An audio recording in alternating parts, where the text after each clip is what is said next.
Welcome to round 2 of the Unit 0, Lesson 1 syllable practice video. Just like in the first round of videos, I will prompt you with the romanization of 5 Korean words, and it will be your job to try to write those words down in Korean. All of these words are taken from Unit 1, Lesson 3, so you have to learn these words eventually.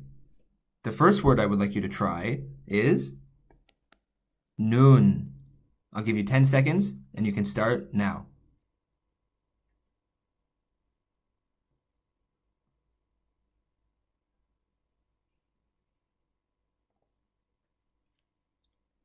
Okay, the letter in Korean that represents the sound that's very similar to the N sound in English, in Korean it looks like this. Now, this U here, a lot of people, they might look at this and say, well, this says none. This doesn't say noon. But the romanization for the oo sound, as in noon or moon, is written with a U. So, and the word that, or the letter in Korean that is used to make that sound of an oo looks like this. And now finally we have N-U-N. So the final letter here is actually going to be the same letter that we saw up here. Notice that we're doing this type of structure, this 1, 2, 3 type of structure that I introduced in Unit 0, Lesson 1, and not this structure of 1, 2, 3. Because this vowel, oo, is more of a horizontally aligned vowel, we're going to be following this type of structure. So all I need to do is put the final letter that corresponds to the N sound here, and it's going to look like that. This would say noon, and this actually translates to eyes, or I guess it could be an eye. As you'll learn later when you're studying Korean grammar in my lessons in Unit 1, there actually is no real way to indicate plurality. So this could be an eye or eyes, depending on the situation.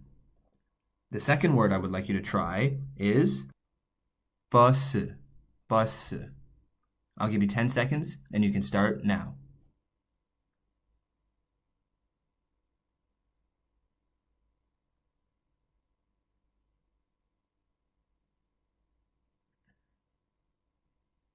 Okay, the letter in Korean that is used to make this B sound in English looks like this. Some people like to say it looks like a bucket, and that's sort of how they remember that it sounds like the B sound in English. Is like, you can sort of see it's a bucket with a B. Now, we're going to be following this type of structure for the first one because the aw, this aw sound in Korean, I said we're going to be following this type of structure, but there actually is no final vowel, so I'm going to be taking out the 3 in this case, and it's really just this B letter, this B, and that followed by the aw. So the aw is going to be in place of this second letter, which of course has to be a vowel. Now, when I looked at this when I was first learning Korean, I always thought that this would this would read bio or bio or something like that. I don't really know what I thought it was, but this is romanized. The sound is romanized as this EO, and the letter for that looks like this.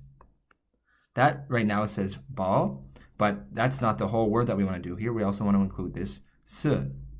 Now, this next syllable here, the letter that corresponds to the S sound was going to look like this. Now, we're going to be following this 1, 2 structure because the sound is a horizontally aligned vowel, just like the oo sound. So I'm going to put it below here, just in place of this number 2, and it's going to look like this. Now, this would read bus, bus, and this actually translates to the English word bus. And you can see, well, it's actually sort of a loan word that came from English. The thing is, you can't just say bus in Korean because the pronunciation doesn't really make sense for you to just say bus. So you actually have to say bus, bus. The next word I would like you to try is Maudie, Maudie. I'll give you 10 seconds and you can start now.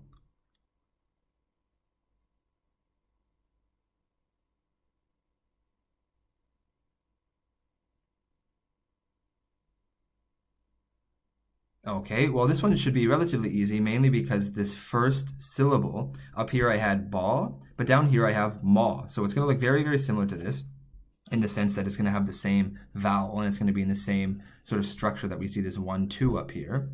The consonant in Korean that corresponds to the M sound in English is just a square, and it looks like this. Now, as I said, we're going to have this same aw sound, so it's ma that looks like this.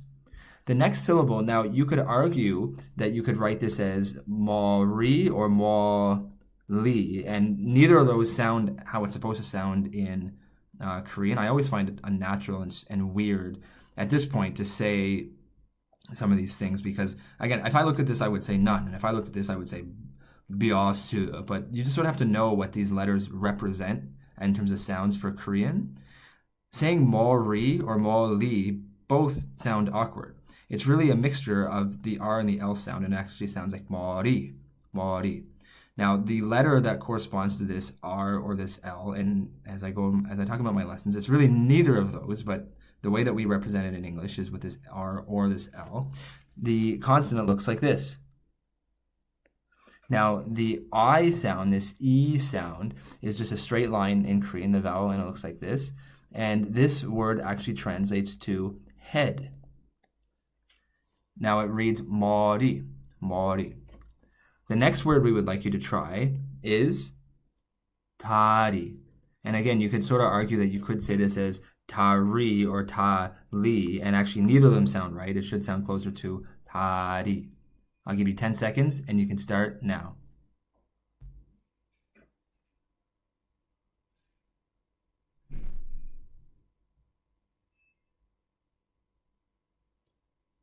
All right, well, this one might also be simple because the syllable up here is the same as the second syllable down here as well. We just need to write this ta, and the way that we're going to do that, the letter in Korean that corresponds to this D sound looks like that. Now, the letter that corresponds to the ah sound looks like this, and we're going to have this 1-2 structure because in this case, just like in ba and in ma, ah is a vertically aligned vowel, so we're going to follow this 1-2 structure. That's the end of that syllable. Now, the next syllable is, as I said, it's the same ri or li, and actually it's neither of those. It's ta-ri. So it's going to look like that. Now, this word translates to a bridge. The next word I would like you to try is 손가락. 손가락. Wow, look at this. It's a three-syllable word. I'll give you 10 seconds, and you can start now.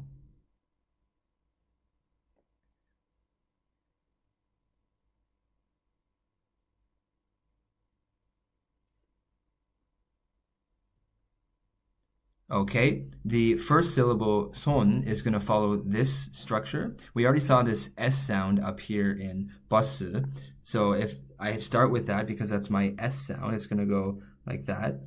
The word for o, so, o, son, o, the letter for that looks like this, and that's a horizontally aligned vowel. So we're going to have, as I said before, the S sound here, followed by the O sound here, followed by, which would be the N sounding letter, which is what we saw up here. So it's going to be son.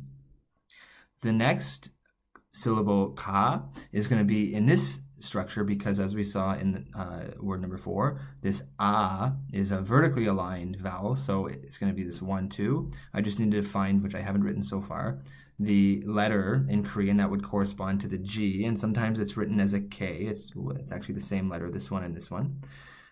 It's going to look like that. Now, the A, which we've seen up here, is going to be right next to that, and it's going to be like that. So I have 손가. Now I need to write this 락, and we already saw that this R, and actually it could be an L. If you wanted to write it as 손가 rak or 손가 lak, both of those sound unnatural in Korean, but if I was going to say it with an English pronunciation, that's what I would do.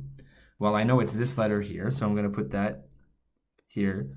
Now, it's actually going to be this 1, 2, 3, because I actually have a third letter here. So this, well, the second letter, ah, is going to go right beside it in this form because, as we saw already, that ah is a vertically aligned vowel, so it's going to be in this structure. Now, the final letter, this K sound, and again, you could think of it as a G sound if you wanted to, is going to be in this third spot, and it's going to look like that. 손 actually translates to hand, and 손가락 actually translates to finger. And as I said before, you could write it as fingers, or you could write it as a finger, and the context would have to make it clear which one you're talking about. Well, that was fun. I hope you learned a lot.